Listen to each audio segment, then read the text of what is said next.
Amen. Je vous en prie, nous allons prier. Père de grâce, je te remercie. Tu as permis que nous soyons là. Nous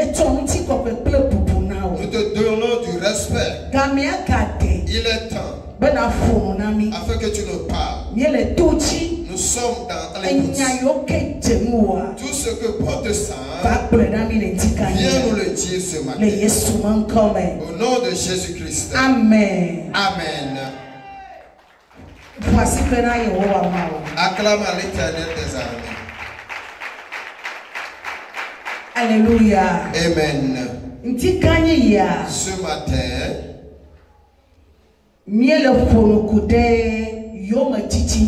nous parlons concernant la persécution. La persécution. Alors, ou la souffrance et la persécution de nous chrétiens. Et après la persécution, nous devons être courageux. Je remercie spécialement l'Éternel pour la vie de l'homme de Dieu. Car Dieu a passé par lui pour me donner l'opportunité de venir sur la chair. Que Dieu le bénisse abondamment. Les chrétiens doivent être découragés au moment de la persécution. La fois passée, j'avais dit dans notre camp que la voie sur laquelle sommes-nous, ce n'est pas une voie facile. Si tu as promis suivre Jésus-Christ,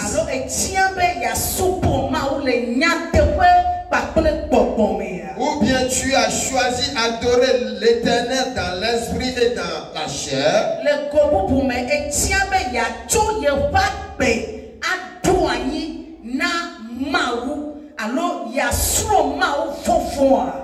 en un autre côté, si tu as choisi poser ta vie à l'Éternel ou bien apprendre comment craindre l'Éternel, sache qu'il y aura tant de persécutions. La voie là n'est pas si facile.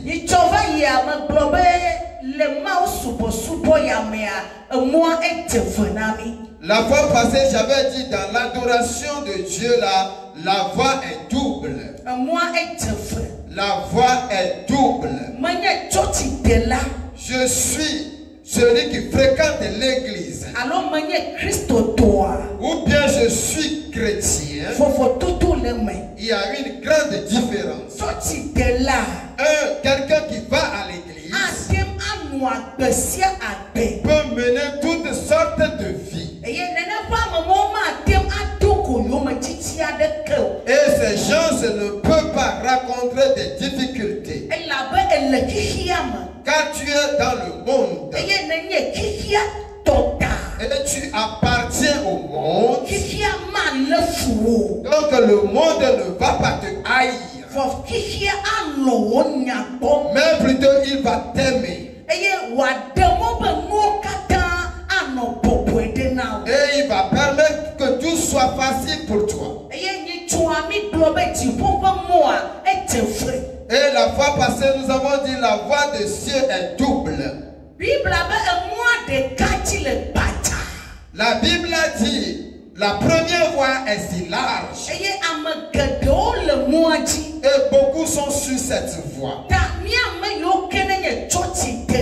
Donc nous qui fréquentons l'église, nous sommes sur la voie large. Et sur cette voie large, il n'y a pas de limite. Les ennemis ne sont pas sur cette voie. Tout est facile sur cette terre. Maintenant, tous ceux qui sont chrétiens, celui qui s'est donné à Dieu, afin de mener une vie juste.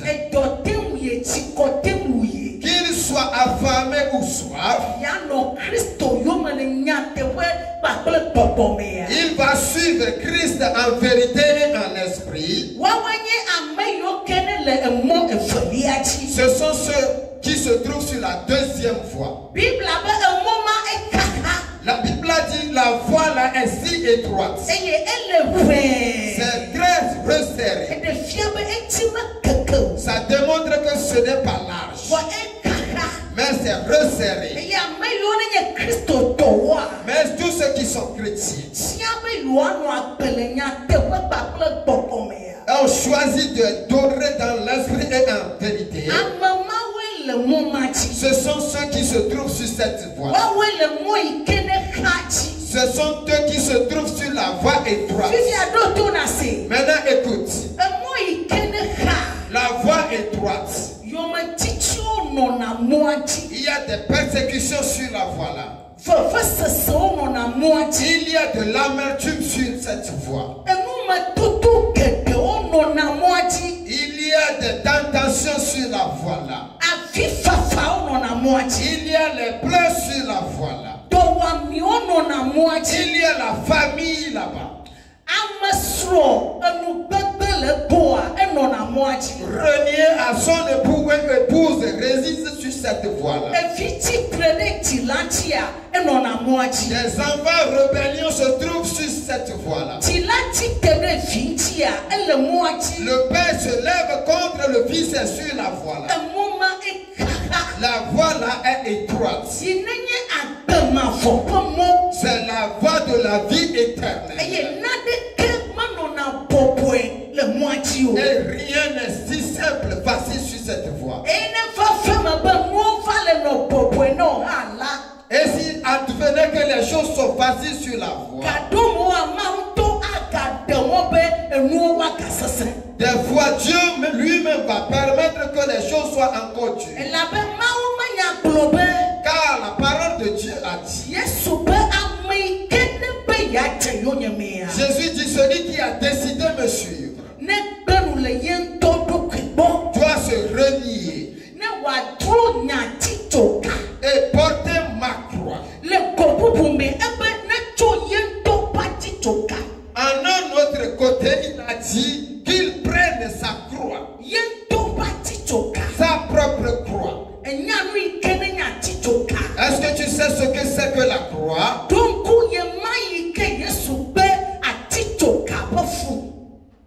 Essaie de se rappeler du moment où Jésus-Christ a souffert à la croix. L'heure où Jésus-Christ a porté la souffrance de la croix, ce n'était pas si facile pour lui. La croix signifie bagage lourd. Bagage lourd. Ce qui fait que quand Jésus-Christ portait cela, le moment où Jésus-Christ a porté cela, Jésus-Christ a dit quelqu'un est venu l'aider. Ça démontre que porter sa propre croix n'est pas si facile. Que nous le voulons ou pas, le bagage de la croix réside sur tout un chacun de nous.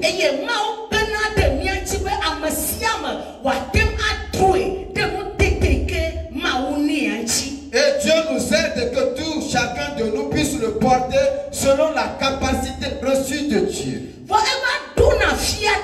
Mais il arrive des moments et on essaie de déposer la croix là. Ça veut dire Dieu ne permet pas que cela soit éternel. Il y a un temps pour ça. Il y a une date pour ça. Il y a une journée pour ça. Que nous tous, nous allons ôter la tête de la croix. Ça va arriver pour tout un chacun chacun de nous au nom de Jésus-Christ. Premièrement, qu'est-ce que la persécution? Qu'est-ce que c'est que la persécution? Écoute. Celui qui fréquente l'église ne rencontre pas de persécution. J'avais déjà dit cela. Celui-là ne rencontre pas de persécution.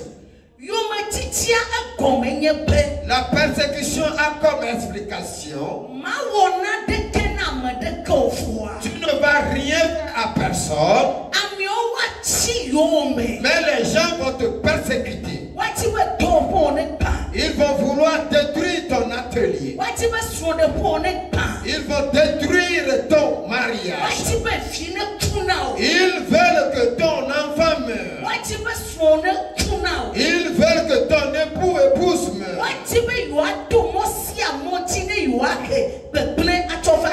Ils ont voulu passer par tous les moyens pour faire venir le malheur dans ta vie. C'est ça qu'on appelle la persécution. Mais d'un autre côté, celui qui fait du mal, et les gens parlent de lui, bien les gens se lèvent contre lui, ça on ne l'appelle pas la persécution.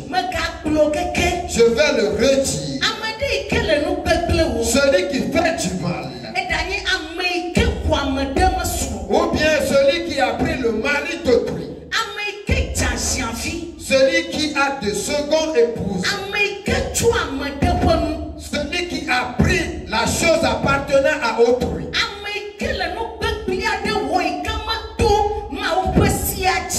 celui qui fait du mal et ce qu'il fait là n'est pas droit selon les lois de Dieu. Si on se lève contre celui-là, celui-là ne dira pas que les gens le persécutent. Mais ce que les gens cherchent de lui, c'est que ce qu'il fait de mauvais, il abandonne cela. Ne te dis pas que c'est de la persécution. Mais si tu ne fais rien de mal et ta vie est droite et tu fais selon les 10 lois de Dieu, si les gens te persécutent, alors on appellera cela la persécution. Alléluia. Amen. Est-ce que quelqu'un a compris? Ça est la persécution.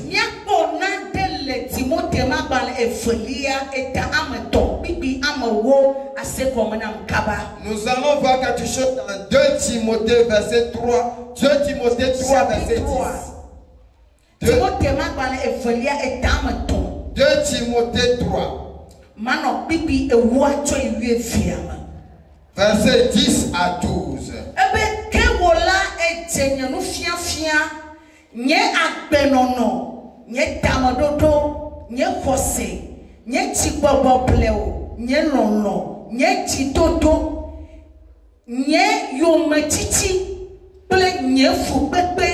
Si on me paie l'Antiochia, Iconium, Lystria, la Yome titima. Si on me douci, Pela, Apotola dem to katame.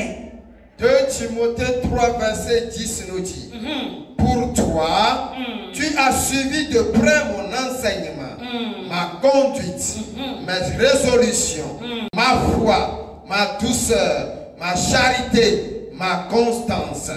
Verset 11. Mes persécutions, mes souffrances. À quelle souffrance n'ai-je pas été exposé à Antioche, à Icône, à Lystre? Quelle persécution n'ai-je pas supporté? Et le Seigneur m'a délivré de tout. Verset 12. Verset 12. Or, tous ceux qui veulent vivre pieusement en Jésus-Christ seront persécutés. Que amesio katantina be yuano akbe de mausoso danu le Christo mala wati woha woyometa. Or, tous ceux qui veulent vivre pieusement en Jésus-Christ seront persécutés. Ça démontre que le verset là nous a expliqué l'enseignement. C'est l'apôtre Paul qui parle ici. Il a dit qu'il a souffert. Les gens l'ont persécuté. Mais dans toutes ces choses, je voudrais nous donner de l'exemple.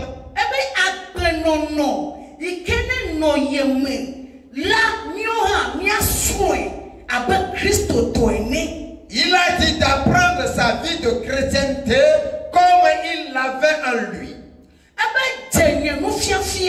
Il a dit, suis mon enseignement. Suis mon enseignement. Suis mon enseignement. Ma foi. Mon conduite.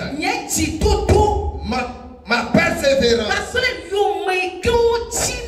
Et la manière dont on m'a persécuté. Il a dit apprends-le. Et sache-le bien que dans l'adoration de Dieu, tu verras certainement la persécution. Au foyer, tu verras la persécution. Dans ton atelier, il aura la persécution.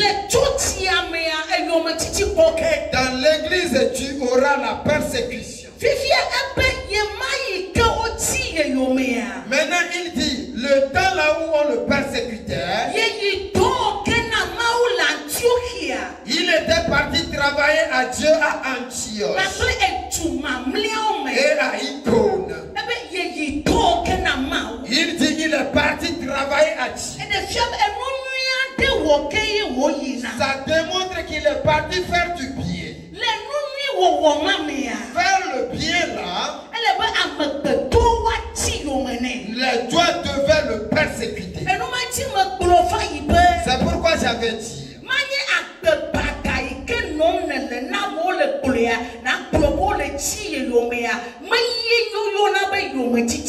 On n'appelle pas la persécution la mauvaise vie que tu mènes et les gens te disent de renoncer.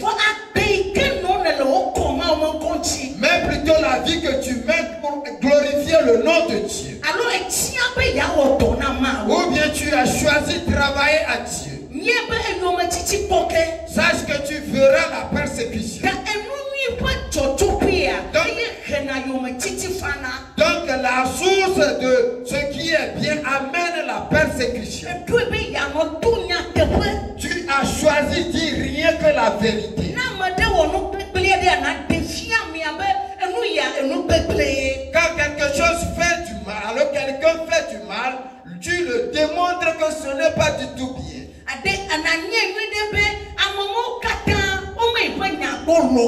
Sache que ces gens-là ne vont pas t'aider. Et les gens-là vont te persécuter. Mais dans toutes ces choses,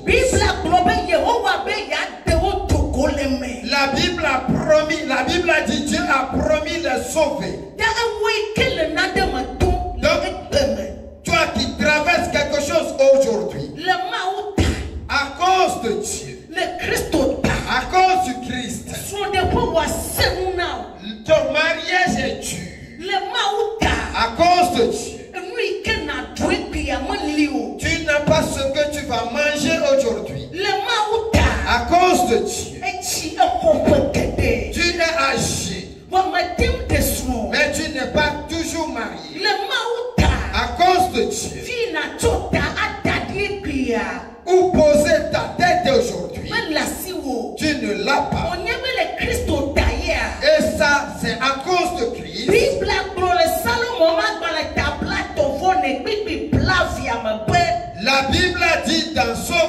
44, verset 12. Que nous justes, nos persécutions sont immenses. Les souffrances sont immenses. Ce que les autres font est prospère. Quand toi tu le fais, ça ne va pas te prospérer. Là où les gens vont et trouvent du bien, toi qui as choisi suivre Christ, si tu vas là-bas, tu ne vas pas trouver du bonheur. Et les gens vont te renier sur toutes les voies. Souviens-toi que tu te trouves dans le monde. Mais tu n'appartiens pas au monde. Le monde ne va pas te permettre que tout soit bon pour toi. Mais est-ce que nous sommes en train de dire que Dieu ne permet pas que les choses soient bonnes? Ce n'est pas ce que nous disons. Dieu va permettre que tout soit bon pour nous à tout moment. Mais nous voulons que nous apprenions quelque chose. Afin que nous le sachions que celui qui veut aller au ciel, les choses ne seront pas faciles pour lui sur cette terre. Alléluia. Amen. Car nos devancés dans l'adoration de Dieu, ils ont traversé des situations. Les gens comme Joseph, avant de devenir premier ministre sur la terre de l'Égypte, ses frères leur avaient légué. Il a rencontré la persécution dans la maison de son père. Ce n'était pas si facile pour lui. La Bible a dit, quand on l'a amené en Égypte après l'avoir vendu,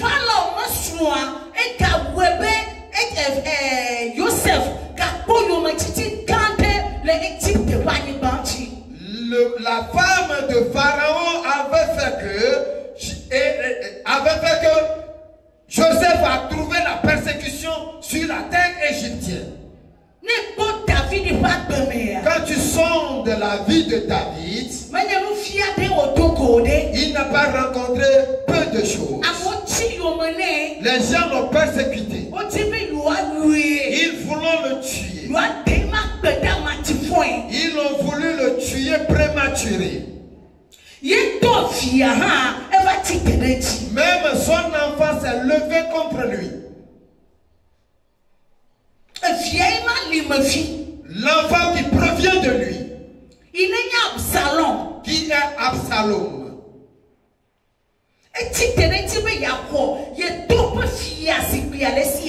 Il s'est levé contre son père pour prendre le trône de son père.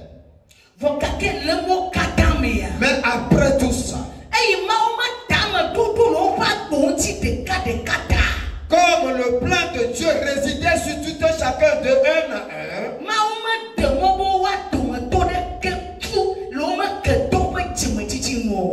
Dieu n'a pas permis que personne soit décédé à cause des tentations, des difficultés des ennemis.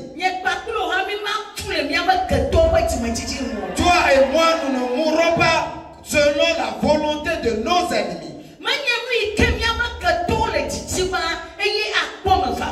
Ce n'est pas ce que nos ennemis veulent qui va s'accomplir dans notre vie.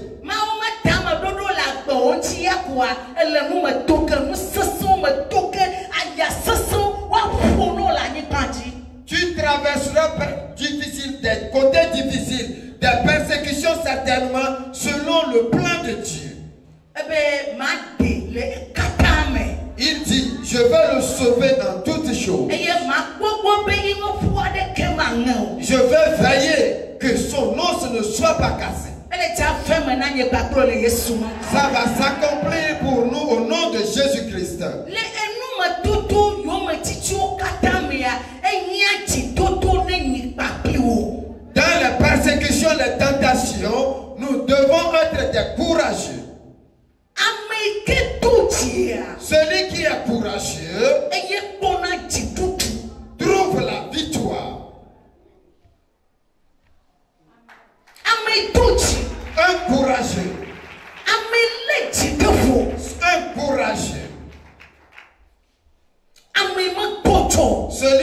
n'est pas découragé.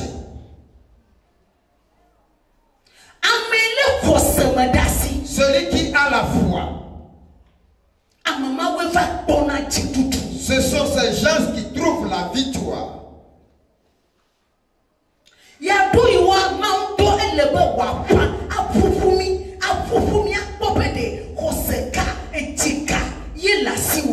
Des fois, Dieu doit nous secouer encore pour voir quel cœur nous avons. Écoutez, Dieu ne marche pas avec ceux qui n'ont pas de cœur. Ceux qui abandonnent vite. Dieu ne marche pas avec eux. Mais plutôt des courageux dans les difficultés. Les choses se secouent au foyer. Il n'y a pas de la joie. Des maladies incurables. Pas de joie. Les problèmes d'argent. Pas de joie. La pauvreté est ce qui est là. Rien. Pas de joie. Mais celui-là est courageux, il réside là. Et il espère en Dieu que cela va être bien. Dieu marche avec ces gens-là.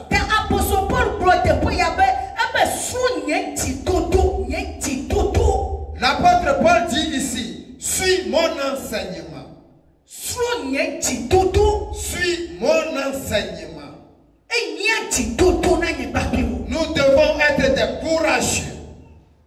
Elle avait un fille qui va les doutilia.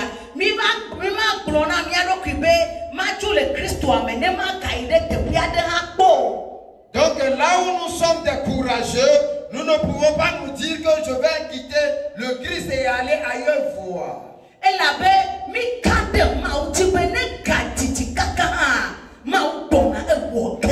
car nous avons foi en Dieu que peu importe la durée, Dieu va le faire certainement. Si la persécution vient, tu dois y accompagner quelque chose. C'est du courage. Tu seras courageux. Sois courageux. Je ne veux pas partir.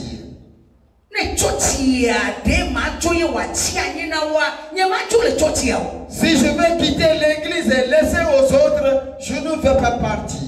Je ne veux pas renier au Christ. La fois passée, j'entendais l'histoire de quelqu'un. On a dit qu'il est tombé malade gravement. Et les membres de sa famille l'ont proposé l'amener à l'idole. La sœur a dit jamais, elle n'ira pas.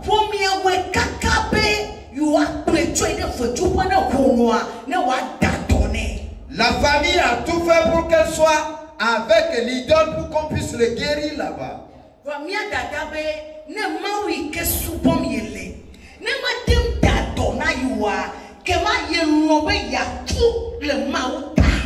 Mais la sœur a dit, si Dieu qu'elle adore n'arrive pas à le guérir, elle accepte de mourir pour Christ.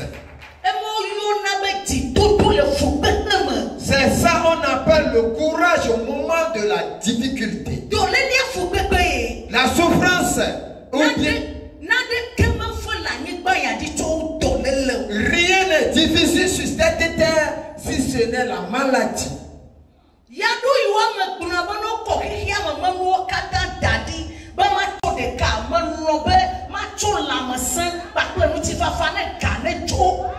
Des fois, si on me donne tout ce qui appartient au monde, je choisis des fois prendre la santé et pour pouvoir laisser partir les autres. La maladie est difficile à supporter. Même si tu as l'argent et tu tombes malade, tu n'as pas la paix en toi. Nous qui ne sommes jamais tombés malades gravement, si on parle de la maladie, nous ne pourrons jamais comprendre. Avant, nous certains, nous étions des serviteurs.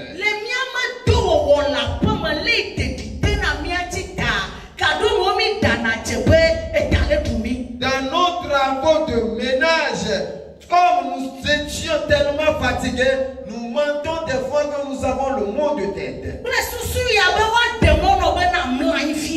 Dans l'intention de te permettre de te coucher un peu. Nous faisons ces choses-là sans le savoir.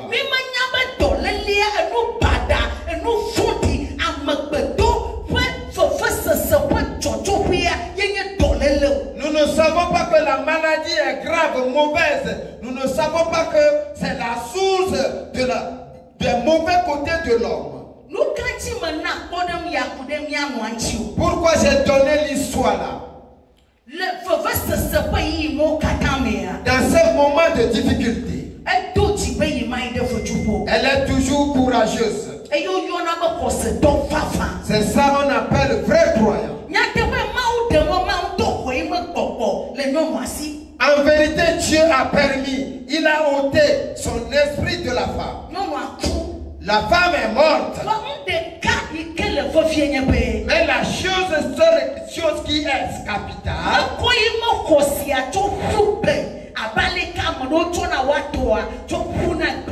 elle n'a pas jeté sa foi comme d'autres le faisaient. Elle est morte en Christ. Et son âme a trouvé le salut.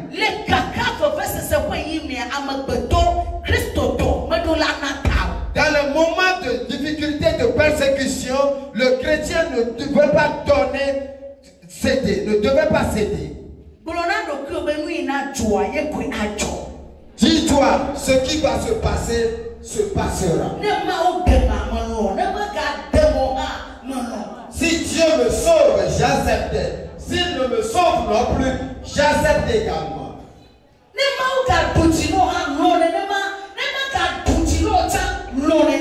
Si Dieu te donne la victoire ou pas, accepte-le comme ça.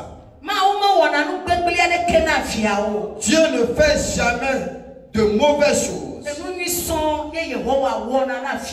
Rien que de bien il fait à ses enfants. Sois persévérant. Sois courageux dans les difficultés.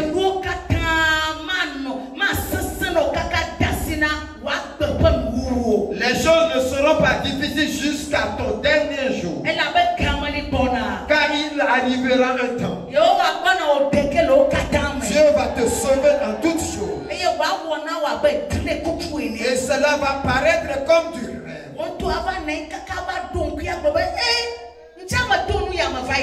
Tu vas t'asseoir et tu vas te dire, hey, j'avais passé par cette situation-là. Je l'avais passé. Et ce sera du témoignage pour nous. Que cela soit ainsi au nom de Jésus-Christ. Pose une main à ta main.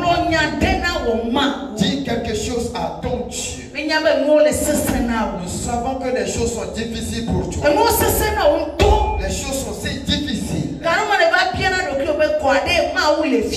Des fois tu te poses la question, est-ce que Dieu existe réellement? Tu te demandes pourquoi Dieu permet que toi juste tu souffres comme ça.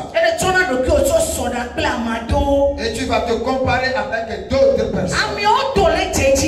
Ces gens-là prospèrent. Et toi tu ne prospères pas. Tu te poses la question de savoir pourquoi. Dieu sait ce qui est bon pour toi. L'Éternel sait ce qui est bon pour toi. Il sait le bon moment qu'il va te le faire. Dieu de grâce, je te remercie. C'est toi qui sais ce qui est bon pour nous. Tu sais comment le faire aussi. Nous te supplions que ton nom soit sanctifié dans notre vie. Ne permets pas que nous soyons dedans pour l'éternité. Pour que nos ennemis se glorifient pour nous. Père, fais quelque chose dans notre vie. Au nom de Jésus-Christ, j'ai prié. À cause du sang de Jésus-Christ, c'est accompli pour nous tous. Amen. Amen.